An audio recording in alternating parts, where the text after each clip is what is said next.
obviously I freaking love to grill, and I've turned it into like addict status or whatnot. I think what I want to do is just have everybody go around and, you know, because this is a small enough group, it's very informal. It's just like hanging out with a bunch of new girlfriends, in my opinion. So if we just could go around and introduce yourself. I am Debbie. I'm from Bay Harbor Islands, and I am a grilling virgin. I can cook and bake, but this is the next frontier. I'm comfortable in the kitchen, but I had always figured that the guy would show up in my life and he would come with the barbecue grill and the high-end audio video equipment. He's late, so I have to take matters into my own hands. I'm Amy. This is my second grill clinic. I was already telling everyone, Robin, about all the amazing things I learned the first time. I'm still learning. My main reason for being here today is I want to learn how to grill charcoal because my friend Sima, who I brought over, has an awesome charcoal grill and 3 kids, and I think we should be using that charcoal grill every day. My name is Frida Mari. This is the only thing that my husband knows how to do. It was time for me to learn. This is a Weber Genesis. It's probably similar to a lot of what you guys have at home. What's nice is, like, if you don't have a gas grill and you're thinking of getting one, I would recommend getting one with more than 2 burners, only because it gives you more options as far as different cooking ranges. And that's kind of like why we're going to be able to do lots of stuff all at once, because this is a pretty big grill. Mine has a level to show me how much gas I have, or propane I have in. When it's full, I do notice that it definitely heats more quickly. Usually on any grill you have, there's going to be one that's like your starter burner. For me, it's this one, and there's like a little lightning strike symbol right here. So I know that if I want to get this to light, I need to use this burner first, and then the rest will come. In a second, once we get these going, we're going to divide up in groups and start actually grilling. It's going to be fun. And like what I'll do is I'll start out just to kind of show you how to do it. And then I'm just going to let you guys take over, because really the goal here is to make sure that when you go home you feel comfortable manning or womaning the grill. So we want to just make sure that you have a comfort level here, and we're all here with friends.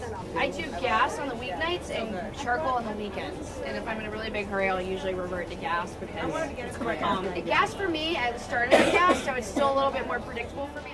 If you're ever really trying to get good crispy marks on something, like right, exactly. That was what I was thinking. I would use a brick covered in foil. I used this last time for Cornish game hens, and it helps you get crispy edges. I get so tired of doing dishes, and that's why I really like grilling. I will tell you, like, if I don't grill, then we just order takeout, because it's just how that works.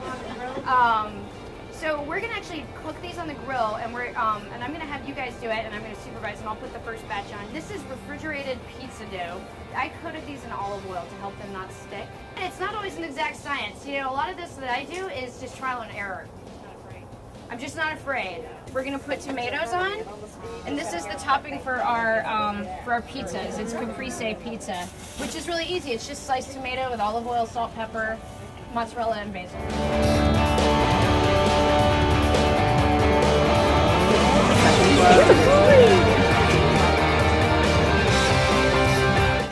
And we'll eat in stages. There's lots of eating going on tonight. These are awesome because everyone's so polite because girls rock.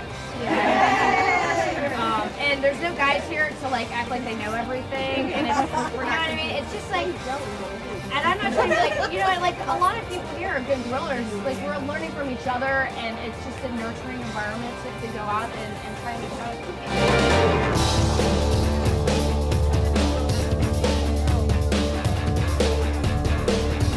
Oh, so this is gas versus charcoal. I know, team charcoal and team gas. And you guys know what you can do is just, if you want to stick it on the table, we can go to town on it.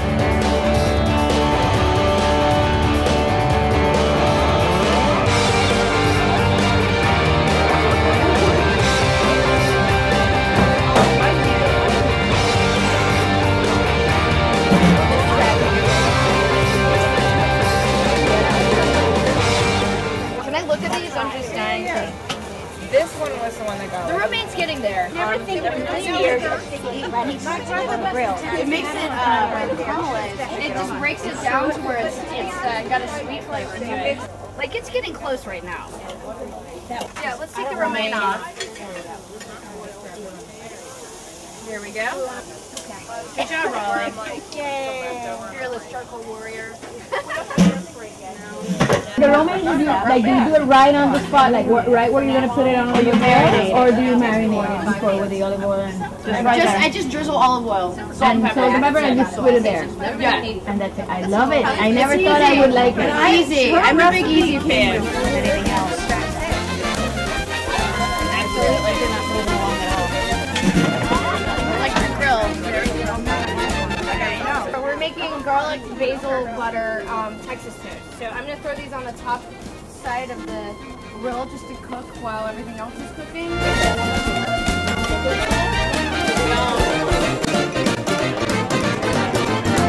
Oh, yes. So does anybody have any questions as far as about anything we've done? Like for the most part, we've done direct grill. You know, we haven't done a lot. We did a little bit of indirect grilling. Like we put the holes on one side and the charcoal. So we would put things that we didn't want to cook as quickly on the cooler side, like the bread and the lettuce. Just all the flavors you've used are amazing. Oh, thank you. And you know, most of what I've done is just fresh, like basil. Use a lot of basil and garlic and cilantro, but just fresh stuff that you can get down here. Nothing crazy that you can't find at the grocery store for the most part. And I think it's a lot less intimidating and difficult than I would want when I got here. Absolutely. Guys act like these things are difficult. It's really not that hard. It's really not rocket science. Honestly, this is an outdoor oven. You control it the way, when you are doing direct heat, you are on the broiler. When you are in indirect heat, you are in an oven. We're demystifying grilling here, you know? And I don't like to make things difficult. Like, we're trying to keep it simple. This is the last segment of tonight's dinner. We're making grilled pineapple upside down cake, and we're gonna grill the pineapple, and then we're gonna bake the cake on the grill. Really? Nobody cares. Before I put the cake batter in, I'm gonna put little maraschino cherries in the middle, just to, you know, because it's pineapple upside down cake.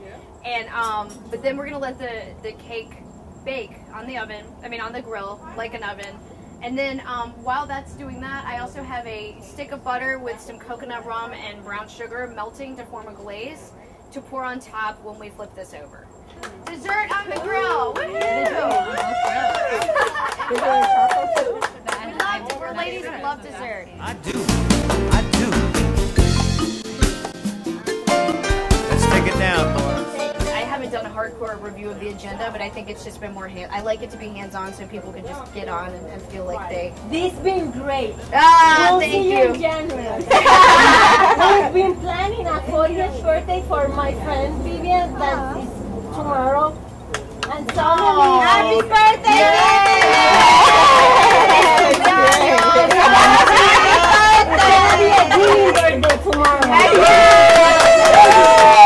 Now I'm calling my friends, okay, come over, we're gonna do some grilling. Happy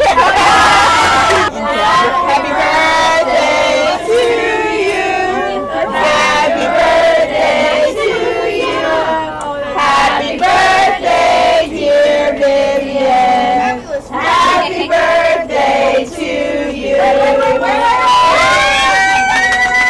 I know we're only on the first round of dessert, but I just want to say thank you for coming. I hope you feel embraced to go out and grill something fun and creative that, you know, the next time you're around a grill. It's been a joy meeting everyone, and I think you should stick around and drink wine, and we'll talk about how fabulous we are on the grill.